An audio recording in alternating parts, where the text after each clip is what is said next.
Mga boss, natay piso boss. Kasama ang yuksak. Kini siya bang boss, kini siya. Muna siya pagkaon sa mga piso.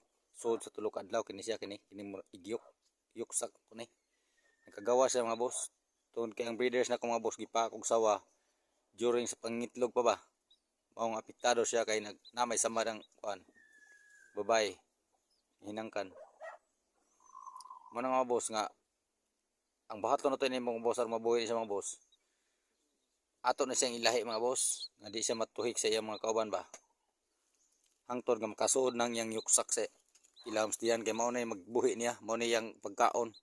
Mao na naghatag niya enerhiya sud sa tulo ka adlaw mga boss. Ugnayan niyo ini mga boss way lang. Dako gani kay siya mga boss, mukha naman siya kagamay hangtod makasuod siya mga boss sa ilang ginhawaan.